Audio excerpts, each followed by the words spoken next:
Hello, everyone. Thanks for joining us today for our special edition of museumexpert.org. This is the beginning of a new series that we call Community in the Workplace.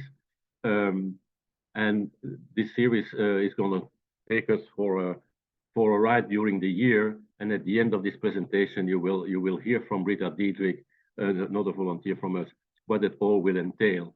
And as you all may know, we have over the last years or two identified a number of issues in the museum field, and especially in the careers of museum professionals related to COVID and coming out of COVID. And we are in a situation where a lot of people working in museums are frustrated and stressed about the professional situation they are in. And we want to tackle that in this series and at the end come to maybe potential ways to overcome that. And I'm not going to make a summary of what we found, but we thought that starting this new series, we should bring to you a vision of what actually is happening in the workplace everywhere. And so that later we can discuss how relevant that is for the museum field itself or not. And we are very happy to have Wendy Wolff with us. She is the Director of Strategic Engagement at Maryland Nonprofits, but a career 25 years or more as a consultant with nonprofits, especially to help them identify what the strengths is of the community where they are operating. And so to connect their activities with the community where they are established. But doing that over the 25 years, she has also learned a lot about the organizations themselves. And she has a vision about what's going on in organizations, in nonprofits that work like that. And she is coming up with this concept of organizational vitality. And so that entails a lot of things, of course, and we thought that it would be great for us to share that with you, what our vision is about what's going on in the workplace. And then Rita later will tell you how that relates to the further of our program. Wendy, thanks for joining us. I know it's difficult for you. I'm sorry. Yeah, but we all understand a lot of people are sick these days. And so we are very flexible and understanding. And we know we're going to have a great moment. And the floor is yours. Please go ahead. Great. Thank you. And I'll share my screen in just a second, but welcome to everyone. My first apologies. I am sick, but I've canceled all my meetings prior to today, prior to this moment in time, so I could have all my energy for you. So we're going to work with what we've got, but I want to just say I'm sorry if I'm going to use a tissue. I have a cough drop and I have water. I apologize in advance. So thank you for that lovely introduction. It is so nice to be here. And I really am honored because Walter came to this exact presentation, excuse me, at Maryland Nonprofits not too long. Well, actually it's in May, and really just loved it. So I feel really honored. And let me share a little bit about how I come to this work. So I have been consulting in nonprofits actually for almost 30 years, which is pretty kind of cool. But I've been since I've been about 21 years old, I really made a commitment to learning everything I needed to know to be the best human being that I could possibly be, regardless of how hard that work was or how emotionally taxing it was to learn the lessons that were right in front of me. So I call myself, I got to get rid of that. I am so sorry. This is like full disclosure, come as you are, here I am. Okay, sorry about that. So, but I really spent the last, maybe 30, 40 years probably, since I was 21, looking at, how do we bring the best of ourselves to every moment, but particularly in the last 10 or 12 years, how do we do that in the workplace? And so I've been fortunate enough at Maryland Nonprofits to work as the director of our consulting group, and now my role is director of strategic engagement. And all of this is to say that, excuse me, is to say that my role allows me to help organizations, mostly nonprofits, look at what are the ways in which we can inspire people to bring their best selves to work, to commit to us, to do the best job possible, and to enjoy the contribution that they're making. So that's mostly what we're going to talk about today. Before I go into all of that, I want to say thank you to our board of directors, great group of human beings that volunteer and serve on our board. And this is our gigantic staff. We are growing by leaps and bounds, but I thank you to all my colleagues because they help shape all the work that I put out and all of the things that I think about. So here we are. And the title of this presentation is really this, which is the brilliant and critical intersection of workplace culture, strategy, and equity. And unfortunately, up until several years ago, and that's a very global statement, but oftentimes, let me put it this way, oftentimes nonprofits, organizations, maybe all organizations, tend to leave this intersection of culture, strategy, and equity to chance, right? We are so busy doing all of the things that we are our funders pay us to do, that we're responsible for, that the community needs us to do. But we leave this piece of how are our employees faring and what does it look like to be an engaged, supportive, culture-driven workplace where people feel like it's safe and they belong. That sometimes gets left to sort of to chance, like we think we're doing all the right things, but maybe we're not. So it really takes intention and a lot of purpose to care for the team that lifts up and supports the mission. And that's especially true today. I mean, it's even more true. It started in post-COVID, the post-COVID workplace. We're in a world where people are still grieving. They're still hurting. We are awakening in ways that we haven't ever been awakened. We are looking at equity in a way that we've never looked at before. And now on top of that, we've got a pretty significant situation in the world that is taking our collective anxiety to a whole new level. So right now, as we evolve, and some might say we're awakening, which is great, but as we as human beings and employees evolve, that means that our workplaces need to meet the demands of the human experience. So, and that's going to require leaders to do things differently and to do things in a way that maybe they haven't ever done before.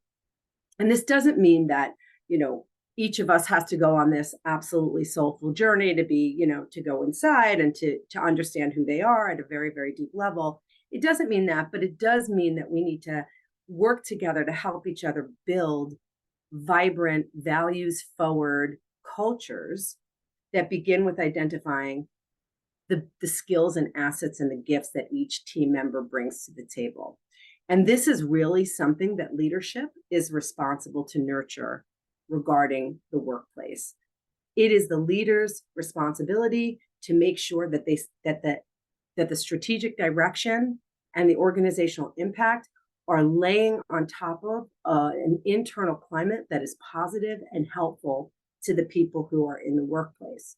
And excuse me. And it is this intersection of culture, strategy, and equity where the magic lies in the ways that we sustain a healthy, viable mission and an organization that's driven to achieve that mission with diverse and committed staff who are continually developed, continually growing, and continually honored. And this is important so that it all works together. We simply can't leave that to chance anymore. Each of these pillars, culture, strategy, equity, each need attention. And you'll hear in the rest of my presentation, I'm going to watch the clock too, that strategy sometimes takes that, we give that our attention. We give that. And I'll come back to that in a moment. I'm just going to look for excuse me, 1 second. Let me look for the pointer down here. There we go. So strategy is what I'm really talking about. We do a really great job of that. And I will share a little bit more about how that shows up in a moment. But this is what we're going to talk about today, really the intersection of workplace culture, strategy, and equity. Excuse me. So how did we really get here, right? How did we get here? Pre-COVID, folks thought, everything's working, right? There's no problems. People are achieving, and we're talking about KPIs and key performance indicators and impact and donor, being good stewards of donor dollars and donor relationships and all of these sort of metrics that tell us if we're doing a good job. But when COVID hit and the things that sort of happened around COVID that allowed us to look at life in a new way, we are in a new time. And because people show up every day, 8 hours plus a day in the workplace, and there is this underlying collective anxiety that we're experiencing, we need to make sure that our people are okay. And last year, in 2022, in the beginning of 2022, my boss said, it was January, and she said, we really have to care about the people inside of the workplace more, which I was like, yay. And she said, let's do that. It's our 30th anniversary. What can we do this year to really promote a campaign about caring for the people in our workplace? Because in the nonprofit world, and maybe in the museum world as well, the mission's so important. The things are so important. Things are so urgent to get done that we oftentimes don't realize the exhaustion and the burnout that is affecting our teams. Well, COVID showed us, and all the things that came after have shown us that we better take care of ourselves now. There's no time to wait. So this is how we got here. We got here because we were operating in a way that to many felt a little bit robotic. And now we're in a place of looking at the old things in new ways and looking at new things. So to start this, I'm just going to build this little model with you guys for a moment. And this artist is Robert Bissell. Just want to say that he's a beautiful painter. But anyway, about 30 years ago, I participated in this training, and the two women that ran it, and I've tried so hard to find their names. I cannot find their names anywhere. But they said, work with me for a minute. Let's just demonstrate what it looks like to be a human being. So today, right now, we're going to build this model together. And the model goes like this. When we're born, we can say, let's just say that a baby has 4 of the following attributes. And bear with me, this is going to tie in together. But the baby's born, and they're born good, kind, curious, and loving, right? Some people argue against that, but I don't. This is how a baby comes into the world. So I'm going to say, let's do that. And then as we grow older, as we grow older, we start to see things happen, whether they're intentional or unintentional, but things happen that might harm us or hurt us. And I've taught this particular model maybe 100 times. I have a huge list of the things that people say. And if you want to drop something in the chat, you're welcome to at this time. But I might say, if we were live in a live room together, what are some of the things that might harm or hurt someone as they're growing up, right? They start good, kind, curious, and loving, and things happen. And so here's a list of, oops, I'm sorry, that should not have come up first, but I'll get to the list. Something happened with the animation. Anyway, I'll get to this next piece. I'm going to explain that in a minute. But some of the things that are harms or hurts that happen as we grow up, and not all of these are intentional, right? Violence and assault, well, that's intentional. Neglect can be really unintentional. That can be as simple as, a parent has a significant issue that they're dealing with and they're not able to emotionally be there for their child, right? It can be unintentional, but it's there. And it doesn't mean the child doesn't feel it. But all of these things happen. Many, many, many. I have dozens and dozens and dozens of ideas on this list that I've collected over time. But we've got racism, poverty, loneliness, abandonment, bullying, having a physical ailment, chronic ailments, adult departures. And those can be death or moving or leaving or being left behind. Hardships, all of these things happen, teasing, so much more. And because these things happen, we then develop behaviors for coping. And this does all translate into the workplace. It does. And we never consider it. But what ends up happening for us as this list continues, we start doing things like we forget our faith. We Not everybody. Some become the perpetrator. Some become fueled by anger and rage. Some decide, I'm going to be separate. It's safer and easier that way.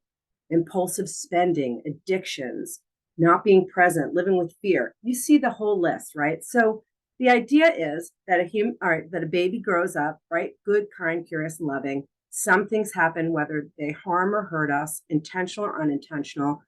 Some of us adopt behaviors because they're survival strategies. And the more that we adopt these behaviors, the more this circle becomes smaller and smaller. And so, and what happens is that if we've not addressed these things, if we're not caring for ourselves, if we've never, read a book or been to therapy or had somebody call us on our garbage or any of these things, or really taken a hard look at ourselves, we're walking around with this. So the idea is that when we're walking around with this, these kinds of things also happen in the workplace. And so you might have started your first job, good, kind, curious, and loving, right? You were an adult, and that you had a boss that was, I've had a lot of bosses that have hurt me in the past and made me gun shy for a few things. And so what we're looking at right now, the why that's important is at first, and people always say, you got to separate the personal from the professional. I don't know about you, but I don't know how to do that. I try, but I am one being. I'm Wendy.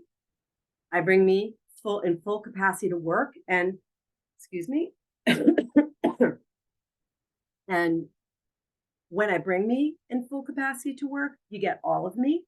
And some of that is important, right? That's why I'm here today. I'm here today because you get full Wendy. And full Wendy, the experience of full Wendy is me exporting some of this work to you.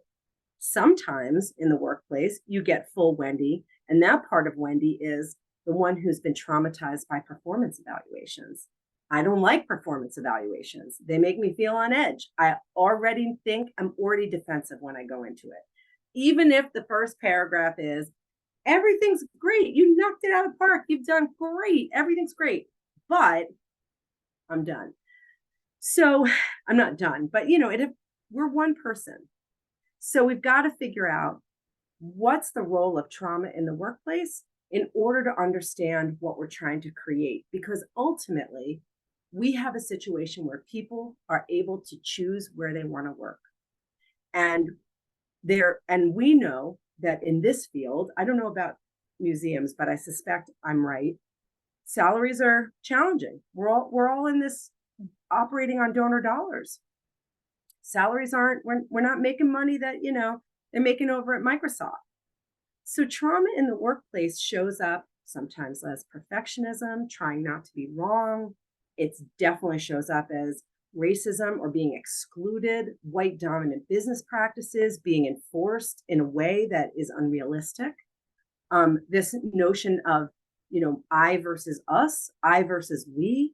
So our individual traumas, our team traumas, being afraid of authority, having performance appraisal anxiety, that is me.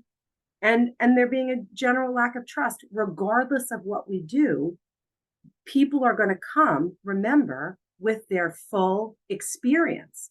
So we have no idea if somebody is on our team suffering in a way, what's underneath it all, right? It may just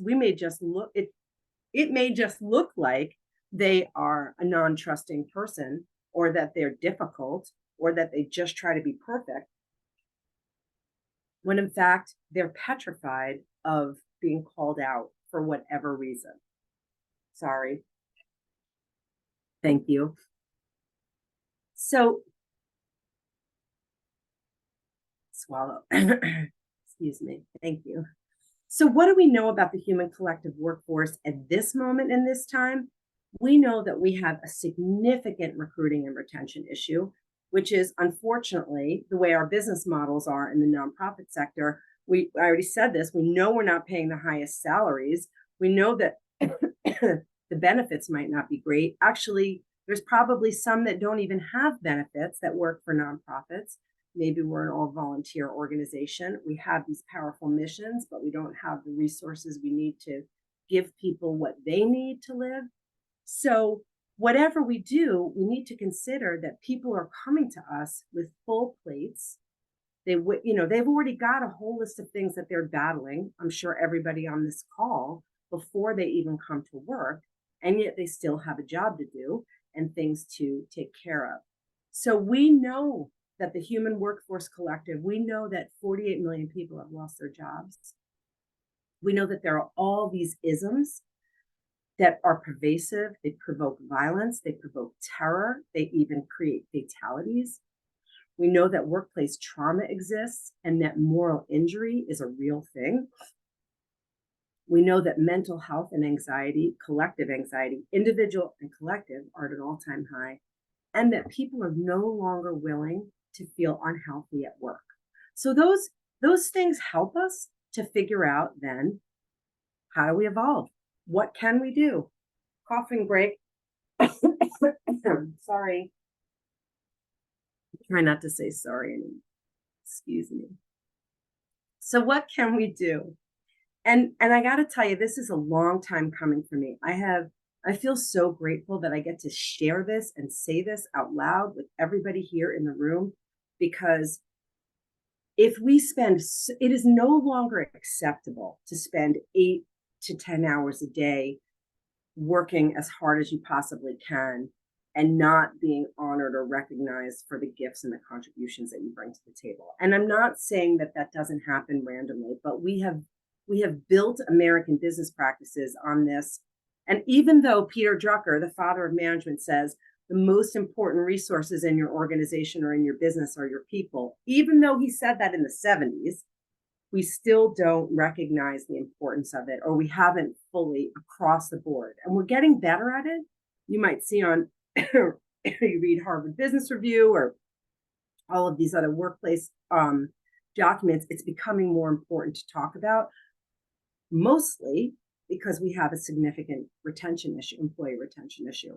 And if we can't pay people that, excuse me, if we can't pay people what they're actually worth, we certainly better figure out other benefits, other perks, other ideas that can help us have workplaces where people feel valued, that they belong, that it's safe, that they're supported, that they can become leaders, that they can bring their creativity to the table. Because people want to feel valued, they do. And this is one of the things we have the most difficult times with, I think, in my opinion. In the last 10 years, I've done a lot of board governance work. And there's this dynamic for boards, which is there are chief volunteers, there are most important volunteers. However, sometimes we don't utilize them well because we don't want to burden them, right? We know they're volunteering, so they just come around the table, make certain decisions, and we're good to go. But really, people want to be useful as a general rule. They want to feel valued. Employees would like to have advancement opportunities. They would like to be developed. They would like workplace flexibility, appreciation, recognition, and leaders who understand and have empathy for what their employees are going through do fare much better than those who just drive the train. So this is a new day. And some of the things we're going to continue to talk about today, gosh, is it already that time? I got to hurry. Is we're going to share, is going to hopefully create a complete picture for us on how do we create workplaces that where values are forward, hearts are open, people feel like they are being creative and they're working together in a collective way and that they matter. So I'm going to breeze through a couple of other slides because I'm looking at the time and I realize that I have about 15 more minutes of this and there's so much more to say. So just so you know, according to Gallup and their employee engagement survey, and Gallup is such a great place they do a lot of research on employee engagement and workplace culture. Excuse me. And according to Gallup in their, they said that they saw employee engagement saw its first annual decline in a decade, dropping from 36% of engaged employees in 2020 to 34% in 2021. And this pattern continued into 2022, dropping even further, closer to 30% for full and part-time employees for organizations. What does that say? Sorry, for part-time employees working for organizations, but while 17% were actively and completely disengaged in that last year. So, and we have these new things that are happening where people they want the paycheck, the work is okay, they can deal with it. So they're basically quiet quitting, right? They're just hanging close and doing what they need to do in order to maintain their paycheck. But are they really being of value to the organization, and are they really being a team player? So all of these things are what nonprofit employees, or many employees, need, according to Gallup, post-COVID. And then when we overlay this idea about workplace trauma, which I know some people might say, you're ridiculous, and they can. I'm okay with that. But I'm telling you, from the hundreds and hundreds of organizations that I've worked with in the last 10 years, I can tell you that people bring a rich history with them to their workplace. And because they come to work for so many hours in a day, and now coupling on top of that, or layering on top of that, that we have post-COVID, we've got people who have lost people. We've got massive collective anxiety about what's going on in the Middle East.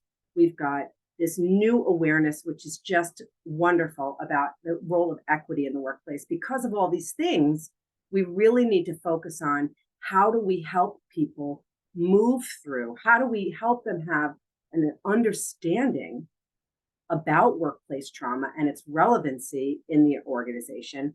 How do we allow them to look at how to be sensitive towards that? How do you fold that into the work? You don't want to take people off the mission. We're not doing therapy at work, but how do we create spaces where people can come as they are and learn new ways to be? How do we create policies, practices, routines, and processes to eliminate those triggers? Like for me, performance appraisal evaluation. I also have an employee that is on my team that doesn't love them. Well, I figured out another way to do them with her. We just do them every month or so. And then I just will pull them all. We'll just connect every month about how she's doing and how she's feeling and what I'm seeing. And we work together on it instead of one time at a year, at the end of the year. Just feels so intimidating. Anyway, finally about this is, and then we want to be able to make informed decisions. Let's monitor the changes that we're doing. Let's look at all the setbacks that we're having. Let's hear from our staff how they're feeling, and let's change our policies and practices, and let's adapt. This is a great quote from Paul Ingram. He said, you can read it, one sec. When properly aligned, values are powerful. Values. They serve your strategy and provide employees with authentic connections, and in doing so, they create a foundation for better group performance and higher personal satisfaction. Values are critical. They are the thing that tie us together. So, and I was going to do a poll, but because it's time is clicking, and because I'm doing so much coughing probably, if you could drop into the chat, what's one or two values that you use? And these are personal values. Let's do that first. What's one personal value that you use to guide your life? Let's just drop it in the chat. I'm going to look at the chat real quick. Honesty, love it. Respect, love it. Integrity, self-respect, and respect to others. Ooh, beautiful. Respect, compassion. Ooh, nice. Empathy and sympathy. So great. Vulnerability. That's nice. Trust. Beautiful. So now I want to ask, what are these the same values that you bring to your workplace? So what might be a professional value that you bring to your workplace? So what's your number one professional value? Like kindness. Kindness is great. Curiosity. Oh, that's a great one, David. Excuse me. The same ones, Jose. I love it. Great. Respect. Awesome.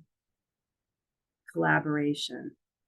The reason, support, integrity, this is great. And the reason why I ask this is because our values are the things that tie us together. And we usually put values into our strategic plans, right? We do that. Every organization in their organizational identity has their mission, vision, values. They might have a we believe statement, a few other things. But the question is, how do we help common people achieve uncommon performance? We do that by using their values and connecting them to each other. And we oftentimes don't ask staff. We have organizational values. Those are the ones that support the mission, vision, and strategic direction. But what does staff think? What are the individual values of staff that are important? And where's the connect between those? Because societally, you might say, are there any values that connect us societally, every human being? I'm really not sure there is. But imagine if there were, when we agree or believe the same thing at a very core level, we could pretty much accomplish anything. So the intersection of this is, right, there's a sweet spot. And when we use our values, we find out what's important to staff, to each staff member, what's important to each team. What are the values of the board? Why are they serving at this organization? When we intersect all of those, we can figure out and drill down what's important to us as a culture inside of an organization. We know what our organizationals tell the rest of the world, what you can count on us for, but do we know what we can count on each other for? And right now, the only obvious thing is our strategy. We can count on ourselves for our strategy. But when we look at our values and bind them and connect them and uplift them and promote them, we're going to be able to accomplish much more on a much greater plane. I'm going to skip that. So you're going to see this. You've probably seen this 100 times, or a variation of this, which is, you can only see what's on top of the iceberg. And basically on top of the iceberg in an organization, we can see the vision, we see the strategy. We spend a lot of time cultivating our strategy. And of course, we're responsible to be good stewards of dollars and to uphold a mission and to be responsible to the community that we're serving. So of course, these things are equally important. But all the things that are underneath the iceberg are what holds the iceberg up. They're part of the iceberg. And to not consider them is really is an oversight, especially in this day and age, because people can move around, they can get new jobs, they can DoorDash to make their money, they can figure out other ways to work, and our institutions need dynamic, creative, inspired, connected, celebrated human beings to do the work. So we want to make sure that, these little superstars, that we know what makes them tick, that we get to know our people and what's great about them so that we can have a well-rounded, both things work. And then the question is, how do we define connect to enhance to that sweet spot? The most important thing in your workplace are your people. And that means we have to intentionally take care of them. And I'm not just talking about appreciation parties or, let's just do a party on Monday, right? Everything will be fine. That's great. I love appreciation parties and workplace recognition. But this is more about understanding who the person is right in front of you and getting to know how they work, what's important to them. Instead of recognizing them as a problem, maybe there's 1,000 reasons why they look like that. And maybe their last boss and the boss before that and the boss before that never took the time to understand what was motivating them and what was making them fearful. And so they're walking around with tons of trauma. I can promise you that your workplace has people who are walking around with tons of workplace trauma and unable to get to the best realization of who they are because they're afraid to, because they were never given the space to. So it's really important This is how we do it. We understand who each other are, we ask really thoughtful questions, and we create spaces where people want to go, because we don't know if we can charge more money. People will always have a chance to work somewhere else. They will always be able to upgrade, but they might want to stay with you if the benefits of working there are so nurturing and feel like they fill their soul and their whole purpose. Looking at the time. Okay, great. So, excuse me. The most valuable resource in the workplace, 100%, is its people. And this drives me crazy. I just want to say I have this argument every now and again with the elders in my family who say, when they're opening their checkbooks to make donations, I'm not going to donate to the Red Cross because they put too much money in administration, and the money doesn't go to the people. And that drives me bonkers, because without staff, without people paid well in positions, how are they going to do the work? How is anything going to get done? How is the mission going to get executed? So we really need to take care of our people, and because they're the most valuable resource, yet we do so little to take care of them intentionally. And what's interesting is that, I'm just going to pop this up really quick, is that if you look at these three temperatures, mission and strategy, and I led to this earlier, we do that great. Everybody knows what we're about. Our organizational identity is excellent. When we hire a new person, we onboard them properly. They know what's going to happen. They know what the job is, what we're doing. And then we invite them in and we give them the proper orientation, and they get the timesheets and they understand the office policies.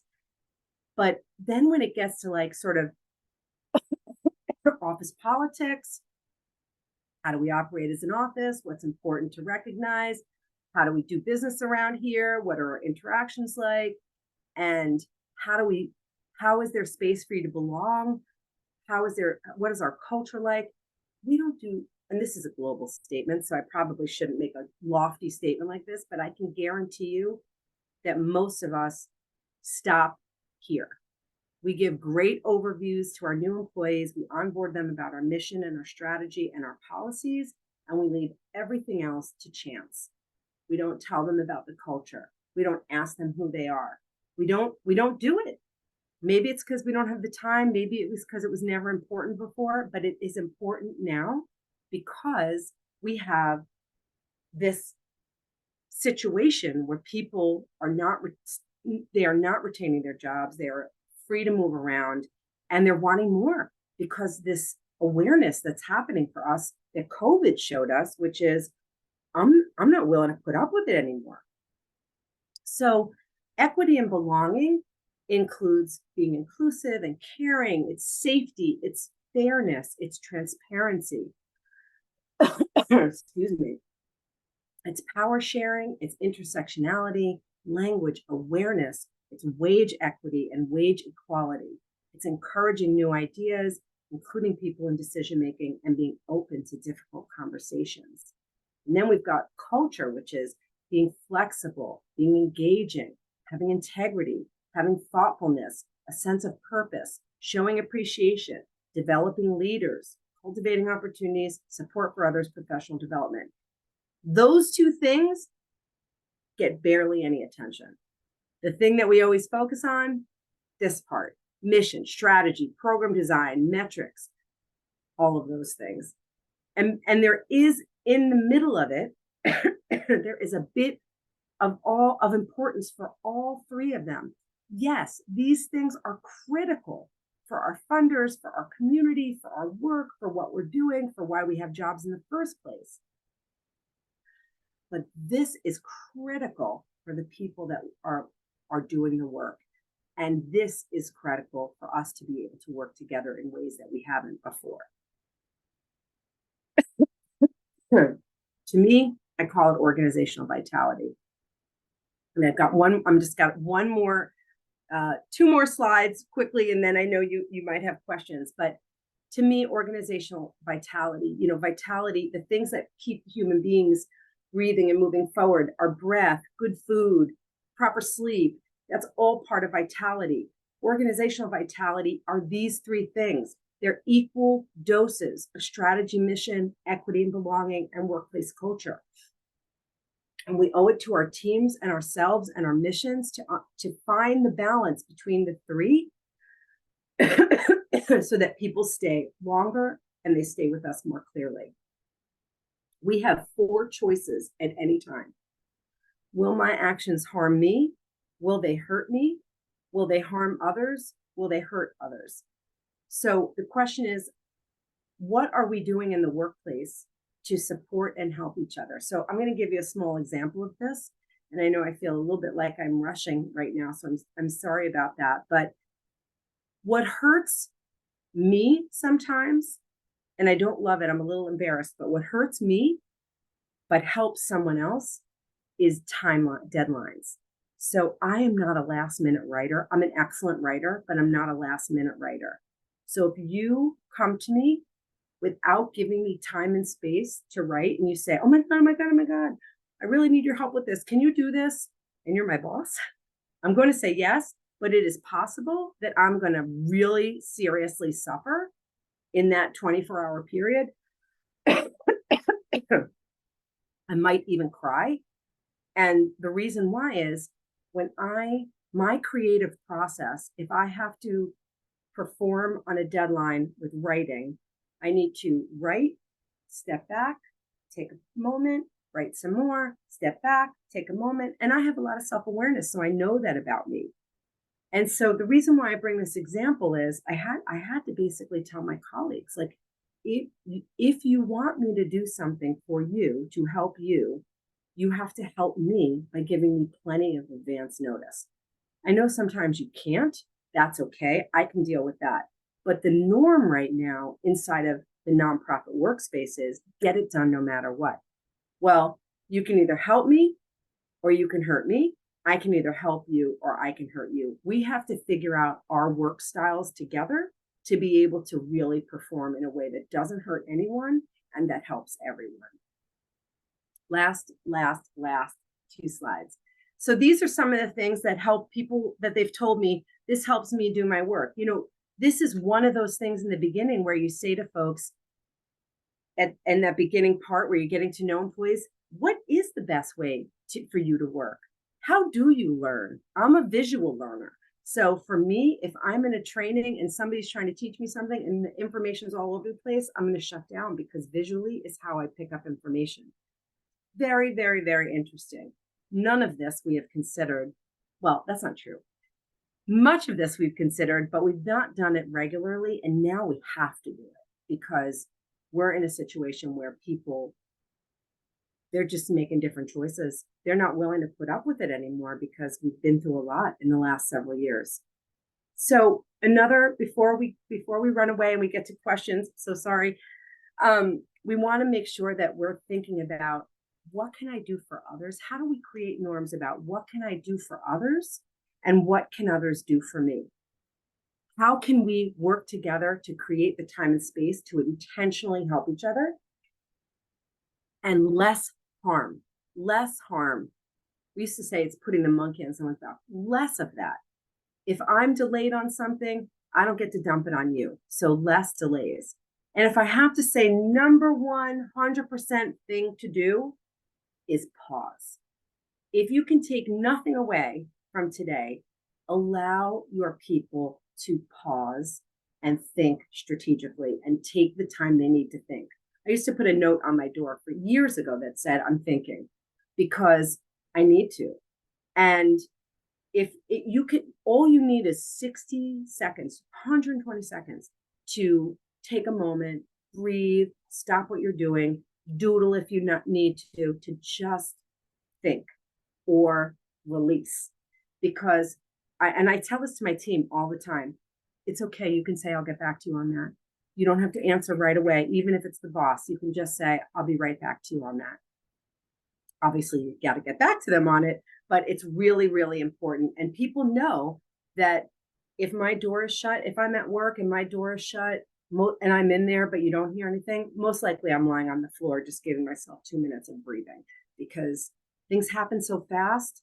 I don't have the wherewithal after COVID. I don't have the wherewithal to keep up that pace. Nope, I do not. And I can do a lot. I can be at 300%, but since COVID, probably only at 100%. So finally, I'm so sorry. Okay, I'm cutting off. So cultures can change. I'm going to send a PDF of these slides so you can peruse them afterwards, but you can change your culture. These are the steps in this slide. I should have taken some more time here, but there was too much to say. And we really want to create, we can do this. We can create workplaces where vitality of our employees is the driving force that leads to organizational, not only internal, but external effectiveness too. When people are happy, they do better jobs, they perform at a higher rate. The research is all out there. And we want to make vitality be before culture. It should infuse culture. It should be on top of performance, or almost more important than performance. And it should equal the heart of the individuals that come to the table to do this work. Don't allow something that critical to be invisible. It would be foolish. So here's my number. I am going to send Walter the PDF of my file. You can simply call me at any time. I'm happy to take some questions. Thank you for bearing with me with my terrible cough and my drinking, sneezing. Thank you. Wendy, I cannot express enough how much I appreciate the effort that you have been doing to be with us today in these circumstances. And I think still it was a great performance still, as I expected it to be. So thank you so much. Before going to the questions. Catherine, have you identified the number of questions in the chat, or shall I go?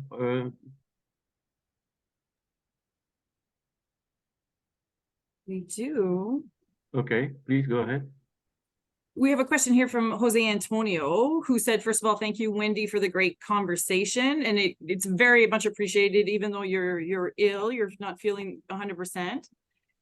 Jose asked, what do you think about the importance of soft skills such as deep listening, inner child connection, vulnerability, self-awareness, etc., to be part of any team? Yes, I think yes. But I also want to say that, so Jose, it seems like you and I, we're people that understand this. Maybe we've done a little personal work ourselves. Remember that not everyone has, right? So we don't want to shove it down people's throats. We want to allow it there and allow people to show up the way they show up.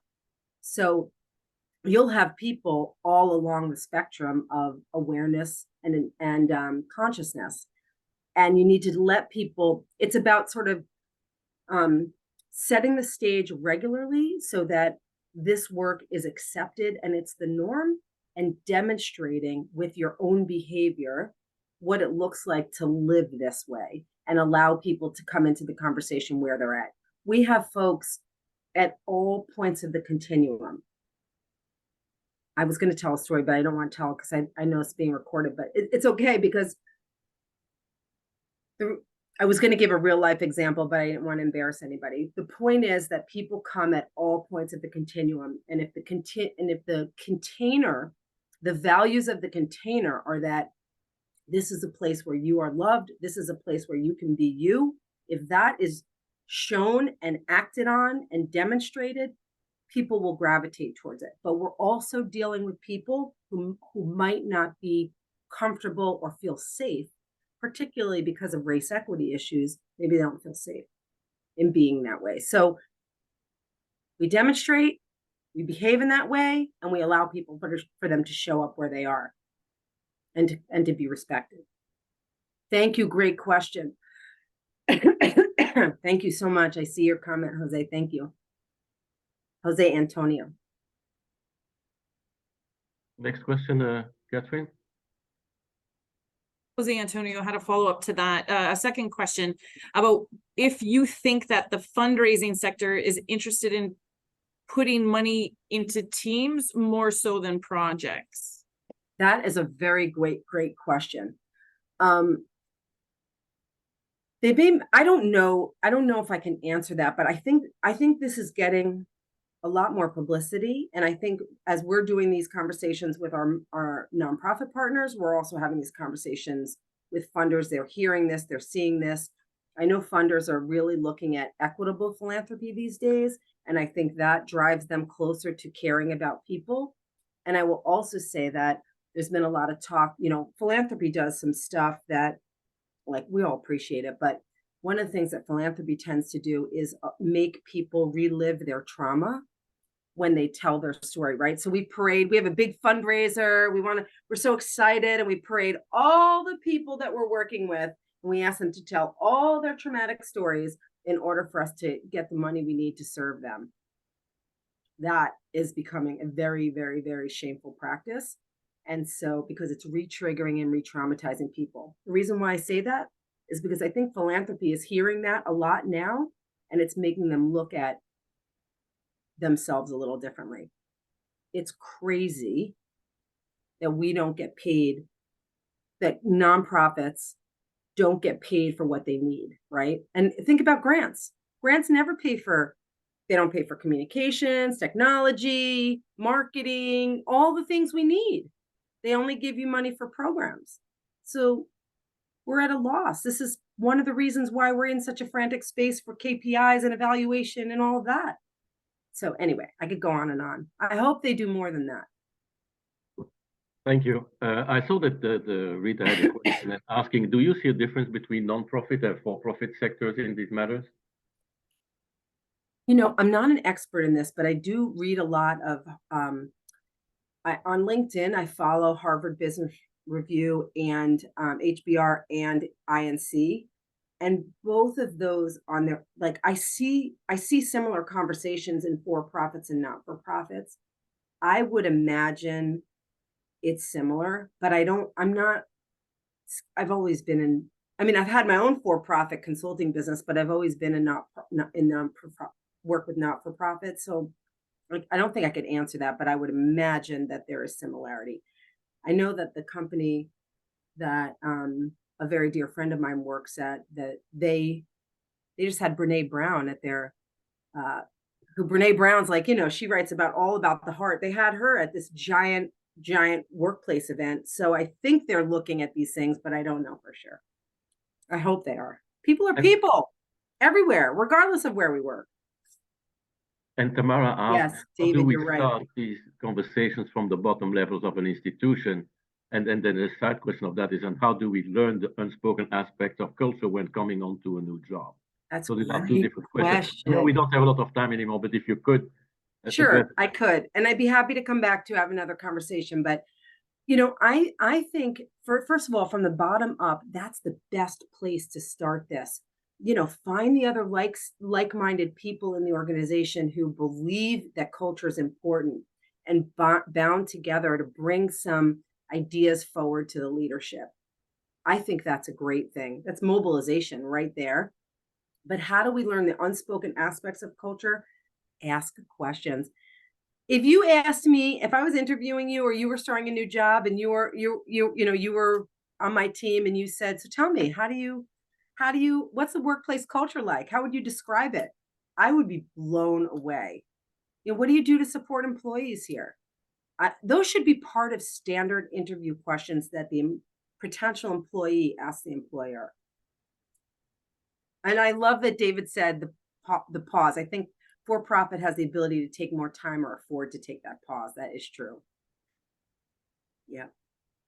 So, and before closing and asking Rita to say a few final words and informing our attendants about what is to come, I have a last question, maybe.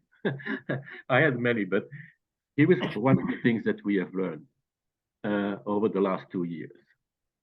One of them. And people who work in museums in particular, and I think it's also in the non-profit sector in general, they feel that they are passionate about something that they really believe in. And they do this job because they can really bring something valuable to the community, right? But they now feel sometimes that because of their passion and they are willing to do so much for it, that their institution is not recognizing that. and they make them do more work with less resources, and they do things that are not aligned with their expertise, and they will always do it, and for so little pay, and they will always do it because they're really passionate about it. So I was wondering if that's something that you see in Yes.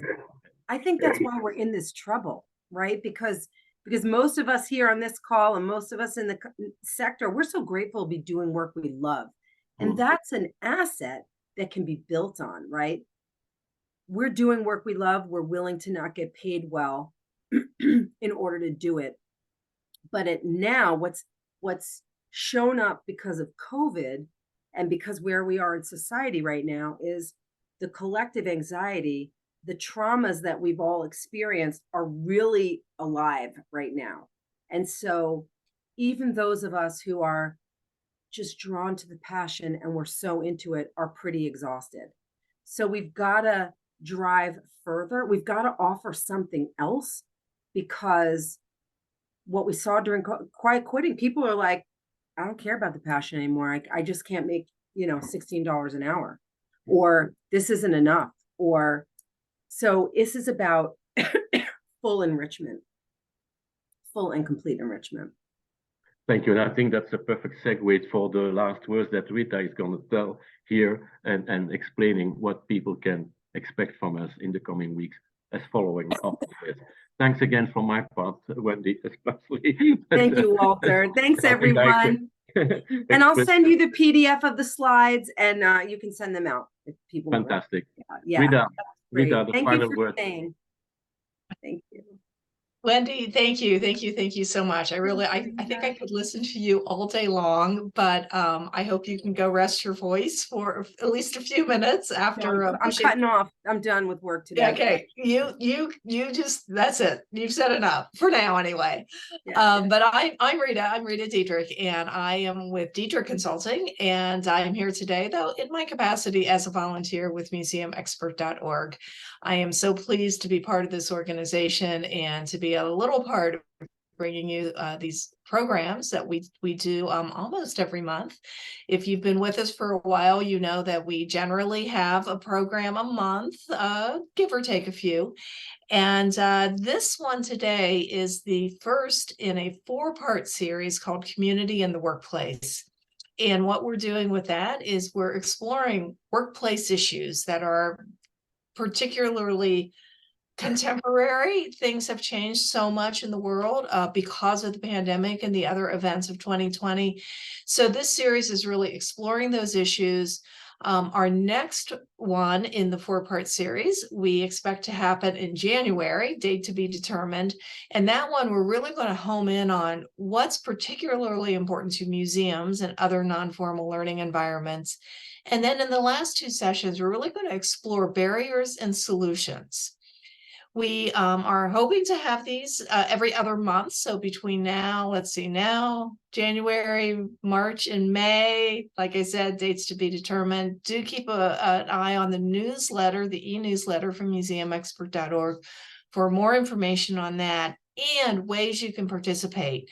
We not only need people who can sign in and chat with us in the chat, but we really want these next sessions to be informed by you, our members. So keep an eye out for ways you can participate in that. We're going to be looking for small group facilitators, note takers, and content contributors. So I hope that you found this interesting and enjoyable. I know I did, and look for more to come. And I think that's about it. Walter, thank you for throwing the mic over to me for a minute. We are a minute and a half past time. So I'm going to say thank you and have a great day, and hope to see you again soon.